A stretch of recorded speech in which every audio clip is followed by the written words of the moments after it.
guys, welcome to the Judicial Wings, the knowledge of judiciary, executive and legislation. I am Pallavi with you again with the lecture series of Indian Penal Code 1860. जैसे आप सबको पता है कि हम offence against the human body का chapter देख रहे हैं और आज हम इस चैप्टर में हर्ट का प्रोविजन देखने वाले हैं, जो कि हर्ट और ग्रीवियस हर्ट। देखिए, ये जो हर्ट और ग्रीवियस है ये तो है तो सिंपल, लेकिन ये जुडिशरी के एग्जामिनेशन के लिए बहुत डिफिकल्ट क्वेश्चन इसमें से आते हैं। क्यों आते हैं? क्योंकि प्रीलिम्स में इसके सेक्शंस पूछे जाते हैं। ये चैप्टर पूरा डिवाइड किया गया है हर्ट और ग्रीवियस हर्ट में, ठीक है। पहले हम आज की वीडियो में सिर्फ इसका इंट्रोडक्शन और बेर एक्ट के सेक्शंस के वाइज इसमें जाएंगे, यानी कि पूरे सेक्शंस जो है सेक्शन 319 से लेकर सेक्शन 338 तक ये पूरा प्रोविजन डील करता है हर्ट और ग्रीवियस हर्ट का। अब इसमें क्या किया है, बेर एक्ट में से ऐसे दिया गया है, कुछ सेक्शंस हर्ट के हैं, कुछ सेक्शंस ग्रीवियस हर्ट के हैं।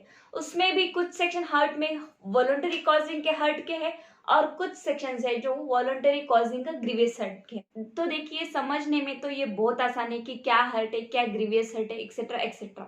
बट अगर प्रीलिम्स की एग्जाम पॉइंट ऑफ व्यू से अगर हम जाए तो ये बहुत क्वेश्चन कंफ्यूज करता है कि ये सेक्शन जो है, यानी कि 324 अगर सेक्शन आ गया तो ये जो सेक्शन है वो डील किससे करता है, हर्ट से या ग्रीवियस हर्ट से, ठीक है कि नहीं। Voluntary causing hurt by weapons, voluntary causing grievous hurt by weapons, ठीक है कि नहीं। ऐसे इसमें हम कंफ्यूज हो जाते हैं। तो प्रीलिम्स के लिए बहुत ज्यादा इंपॉर्टेंट है। हर्ट का हर एक जुडिशरी के पेपर में आपको क्वेश्चन मिलेगा ही मिलेगा। महाराष्ट्र जुडिशरी में तो मैंने अब तक का क्वेश्चन पेपर प्रीलिम्स का देखा नहीं जिसमें रेयर एंड रेयर केसेस में कि हर्ट पे क्वेश्चन नहीं आया है, ठीक है। दूसरी बात, ये मेन पॉइंट ऑफ व्यू से तो बहुत ही ज्यादा इंपॉर्टेंट, क्योंकि अगर हम क्रिमिनल के जजमेंट देखें, मैंने महाराष्ट्र जुडिशरी के पूरे पेपर्स देखे हुए हैं तो इसलिए मैं बोल रही हूँ, और बाकी के भी स्टेट के जो जुडिशरी के पेपर है वो भी मैंने देखे थे, उसमें भी हर्ट पे जजमेंट यानी कि इंजरी पे जजमेंट आता ही आता है। जैसे कि किसने ए और बी में कुछ झगड़ा हो गया, इसमें उन दोनों में क्वारल हो गया और ए ने बी को हर्ट पहुंचाया, इंजरी पहुंचाई, तो वो इंजरी पे अब आपको जजमेंट लिखना है, ठीक है कि नहीं। ये ने बी को मारा, ये केस चल गया कोर्ट में, तो इस पे जजमेंट लिखना है। तो सेक्शन कौन सा डाले हम, ठीक है कि नहीं। अब सेक्शन तो इंजरी पहुंचाई है, हर्ट पहुंचा है, तो हर्ट में ही हमें देखना पड़ेगा, आईपीसी में सेक्शन देखना पड़ेगा। तो यहाँ पे भी बहुत मैटर करता है कि ये ग्रीवियस हर्ट उसने ए ने बी को किया है या सिंपल हर्ट ए ने बी को किया है, क्या किस मीन्स से यानी कि किस साधन से ए ने बी को मारा है। जैसे कि या ए ने बी को ऐसे ही मार दिया है हाथों से तो हर्ट हो गया, कुछ ज्यादा बहुत बड़ा पेन उसको नहीं हुआ है, बहुत बड़ी डेंजरस इंजरी उसको ग्रीवियस हर्ट नहीं हुआ है। या फिर अगर लाठी से मारा है, उसका पैर फ्रैक्चर हो गया, तो यहाँ पे ये ग्रीवियस हर्ट में चला जाएगा। तो इस तरह से देखा जाए तो हर्ट का चैप्टर हमारे लिए, हर्ट ये प्रोविजन जो है आईपीसी का, वो बहुत ही ज्यादा इंपॉर्टेंट सेक्शन है, ठीक है कि नहीं। Hurt is one of the important offence against the human body, ठीक है। तो इस हर्ट को डिवाइड किया गया हर्ट यानी कि सिंपल हर्ट में, यानी कि सिंपल इंजरी में, और ग्रीवियस हर्ट यानी कुछ ऐसी इंफॉर्मिटी या फिर ऐसा डिसीज किसी को पहुंचा देना कि उसे ग्रीवियसली हर्ट उसका हो गया है, मतलब बहुत ज्यादा उसे चोट पहुंच चुकी है। तो यहाँ पे इसकी डेफिनेशंस भी दी गई कि हर्ट क्या है, ग्रीवियस हर्ट क्या है, और इनके पनिशमेंट्स भी दिए गए हैं। ये पूरा चैप्टर डील करता है इसी चीज से, ठीक है कि नहीं। तो आज हम सेक्शन वाइज जाते हैं, एक सेक्शन हम देख लेंगे, उसके बाद हम बोर्ड पे इसे देख लेंगे। इसका पूरा एक्सप्लेनेशन आज हम देख लेंगे। हो सकता है 2 वीडियो भी इस पे बन जाए, क्योंकि मुझे लगता है कि कंसेप्ट जब तक क्लियर नहीं होती फास्ट में जाना इतना ज्यादा अच्छा नहीं रहेगा। तो हम क्या करेंगे, पहले 2 वीडियो में इसे कवर कर लेंगे, बाद में हर्ट के सेक्शंस और ग्रीवियस हर्ट के सेक्शन हम कैसे याद रखें इसकी ट्रिक मैं आपको बताऊंगी नेक्स्ट वीडियो में। तो आइए सेक्शन की तरफ जाते हैं, यानी सेक्शन 319।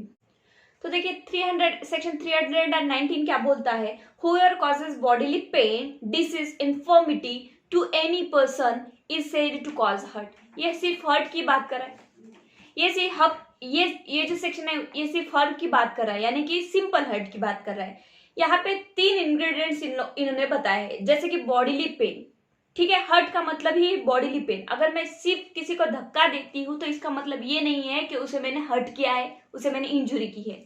आपको थोड़ा ना थोड़ा पेन वहां पे होना ही चाहिए, ठीक है कि नहीं। अब अगर हम लाइन में लग जाते, किसी का एक दूसरे को धक्का लग जाता, क्या ये हर्ट है? नहीं। अगर उसका पेन उस पर्सन को होता है तो ये हर्ट है। तो पहला क्या है? Bodily pain. हर्ट की डेफिनेशन में याद ही रखना है आपको, बॉडीली पेन। डिजीज, ठीक है कि नहीं। डिजीज यानी कोई भी दुखापत, आप जो उसे हर्ट कर रहे हो उसे डिजीज हो रहा है, दूसरी बात, ठीक है, उस पर्सन को, उस एग्रीव्ड पर्सन को, ठीक है, उस विक्टिम को। और इन्फॉर्मिटी, इन्फॉर्मिटी मतलब कोई भी विकलता, कमजोरी, ठीक है कि नहीं। उस पे कुछ उसे आपने जो हर्ट उसे किया है उससे कुछ विकलता आ रही है या फिर उसे कुछ कमजोरी हो रही है, उस वजह से। किस वजह से?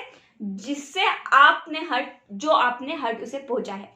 तो यहाँ पे 3 चीजें मैटर करती है, बॉडीली पेन, डिजीज और इन्फॉर्मिटी, यानी कि हर्ट आ गया बस। अब इसमें कोई भी वर्ड बाकी नहीं है। अगर प्रीलिम्स में ये क्वेश्चन आता है तो आपको ये 3 वर्ड्स याद में रखने हैं, ठीक है। आगे जाते हैं हम सेक्शन 320, जो कि डील करता है ग्रीवियस हर्ट से, जो और बहुत ही ज्यादा इंपॉर्टेंट है। इसे 8th पैर में डिवाइड किया गया है, 8 एक्सप्लेनेशन में इसे डिवाइड किया गया है कि ग्रीवियस हर्ट किसे कहा जाएगा। हर्ट ग्रीवियस हर्ट हो सकता है, यानी कि हर्ट की डेफिनेशन क्या है? पेन। पेन तो आता ही है ग्रीवियस हर्ट में, ठीक है कि नहीं। डिजीज, डिसीज भी आ रहा है और इंफॉर्मिटी भी आ रहा है। तो हर्ट से ग्रीवियस हर्ट को कैसे अलग किया जाए, किस तरह से इसे डिफ्रेंशिएट किया जाए, तो ये बोलता है सेक्शन 320। उसका फर्स्ट एक्सप्लेनेशन बोलता है कि इमैस्कुलेशन। इमैस्कुलेशन मतलब इमैस्कुलेशन करना किसी को, यानी किसी का पुरुषत्व वगैरह भंग करना, ये चीजें ग्रीवियस हर्ट में आती है। उसके बाद है सेकंड में permanent privation of the site of either I, ठीक है कि नहीं। आइदर आई यानी कि दोनों में से किसी भी आई साइट को आप परमानेंटली डैमेज कर रहे हो, उसे हिंदी में बोलते हैं विच्छेद करना, एक्सेट्रा। उस आई साइट को आप डैमेज कर रहे हो परमानेंटली, ठीक है। परमानेंटली का भी बताया गया है कि कितने दिनों तक परमानेंट इसे माना जाएगा, वो भी नीचे बताया गया है। आगे थर्ड में बताया गया है permanent privation of the hearing of either ear. Same ही है, किसी भी एक कान को या फिर दोनों कान में से किसी भी एक कान, दोनों कान में से एक कान को या कानों को परमानेंटली आप क्या कर रहे हो? डैमेज कर रहे हो, प्राइवेशन कर रहे हो, ठीक है। फोर्थ में बताया गया privation of he member of joint, ठीक है कि नहीं। ज्वाइंट को, किसी का घुटना हो, किसी के एल्बोज हो, ज्वाइंट को आप प्राइवेशन कर रहे हो, यानी कि डैमेजेस कर रहे हो, चोट पहुंचा रहे हो, ग्रीवियस हर्ट कर रहे हो। फिफ्थ में दिया गया है डिस्ट्रक्शन और permanent impairing of the power of any members और ज्वाइंट। देखिए, डिस्ट्रक्शन और परमानेंट इंपेयरिंग, किसी भी पर्सन के इम्यूनिटी पावर को या फिर किसी भी पर्सन के परमानेंट हाथ हो, पैर हो, कुछ भी हो, ठीक है कि नहीं, पावर को बोला गया यहाँ पे। डिस्ट्रक्शन कर रहे हो यानी कि उसके शक्ति का नाश कर रहे हो, उनकी शक्ति का नाश कर रहे हो, या फिर इम्यूनिटी पावर पूरा उसका डाउन कर दे रहे हो आप, या फिर उस पर्सन के बॉडी में परमानेंटली आप डैमेजेस कर रहे हो, ठीक है। तो ये आता है इसमें परमानेंट, एनी मेंबर और एनी ज्वाइंट, किसी भी बॉडी के पार्ट को आप परमानेंटली उसमें बिगाड़ ला रहे हो, डैमेज कर रहे हो। उसके बाद आता है 6 में permanent disfiguration of the head of A face. देखिए, उसके मस्तक को, उसके चेहरे को परमानेंटली डिस्फिगर कर रहे हो, ये किसमें आता है? एसिड अटैक में वगैरह आता है, तो ये ग्रीवियस हर्ट माना जाएगा, ठीक है कि नहीं। उसे परमानेंटली विद्रूप बना दे रहे हो, ठीक है कि नहीं। डिस्फिगर करना यानी कि विद्रूप कर दे रहे हो आप। 7th में है फ्रैक्चर और डिस्लोकेशन ऑफ बोन और टूथ। देखिए, फ्रैक्चर और डिस्लोकेशन ऑफ बोन और टूथ, किसी के दांत अगर गिरा रहे हो, किसी का आपने एक मुक्का मारा है उसे, ठीक है कि नहीं, ब्लो किया, उससे दांत उसका गिर गया, तो ये ग्रीवियस हर्ट में जाएगा क्योंकि उसका दांत ही टूट जा रहा है। और बोन को यानी कि किसी भी हड्डी को आप तोड़ रहे हो, फ्रैक्चर कर रहे हो, ठीक है। अब देखिए 8th में बोला गया है any hurt which endanger life और which causes the sufferer to be during the space of 20 days in severe bodily pain और unable to follow his ordinary pursuit. देखिए, यहाँ कहा गया है कि किसी भी पर्सन को अगर ये सारी बातें आप करते हो और उस हर्ट से, उस ग्रीवियस हर्ट से उस पर्सन का 20 डे तक उसे मेडिकेशन लेना पड़ता है, 20 डे तक आप वो जो रेगुलर उसका काम है वो काम पे नहीं जा सकता, उसे आराम करने की जरूरत पड़ती है, या फिर वो अगर बैठा हुआ है तो उठ नहीं सकता, ठीक है कि नहीं, उसे आराम ही करना पड़ेगा। कितने दिन तक? 20 डे तक। 20 डे तक उसका डेली रूटीन वो फॉलो नहीं कर सक रहा है, ठीक है कि नहीं, वो रोजमर्रा की जो उसकी काम है वो नहीं कर पा रहा है, तो इसे बोला जाएगा कि ये 20 डेज तक अगर उसे पेन रहता है तो इसे ग्रीवियस हर्ट में डाला जाएगा, ठीक है कि नहीं। आप बोलोगे मैडम फ्रैक्चर हुआ तो ग्रीवियस हर्ट में डाला जाएगा, एमैस्कुलेशन होगा, permanent privation of year, eyes, ठीक है नहीं, जॉइंट एक्सेट्रा एक्सेट्रा। लेकिन किसी ने किसी को ब्लो किया है, उसे मुक्का मार लग गया है, ठीक है कि नहीं, अब वो 20 डे तक नहीं उठ सकता, तो ये भी कहा जाएगा फिर ग्रीवियस हर्ट में उसे डाला जाएगा। तो ये है difference between the hurt and the grievous hurt, ठीक है। हर्ट में 3 ही चीजें हैं, एक तो इन्फर्मिटी होनी चाहिए, डिसीज और बॉडीली पेन। लेकिन वही इन्फर्मिटी, वही डिसीज और वही पेन जो है, अगर इन चीजों में आता है, यानी कि किन चीजों में, ग्रीवियस हर्ट के ये 8th एक्सप्लेनेशन में आता है, तो उसे ग्रीवियस हर्ट बोला जाएगा, ठीक है। ये रहा डिफरेंस। तो आगे ग्रीवियस हर्ट की एक केस लॉ देख लेते हैं हम।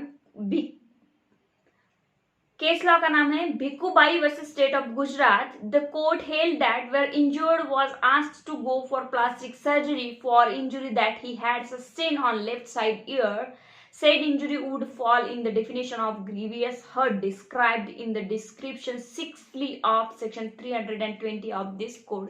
देखिए यहाँ कहा गया है कि अगर किसी को प्लास्टिक सर्जरी करनी पड़े, जो भी, जैसे कि ए ने बी को कुछ मारा है, हर्ट किया है, और बी को अब क्या करना पड़ रहा है, प्लास्टिक सर्जरी करनी पड़ रही है, तो प्लास्टिक सर्जरी अगर करनी पड़ रही है तो इसे ग्रीवियस हर्ट में डाला जाएगा, ना कि ये सिंपल हर्ट में डाला जाएगा। 6th एक्सप्लेनेशन इस केस से मैच होता है, ऐसा गुजरात हाईकोर्ट ने कहा है। क्या है, परमानेंट डिसफिगरेशन ऑफ द हेड और फेस, ठीक है।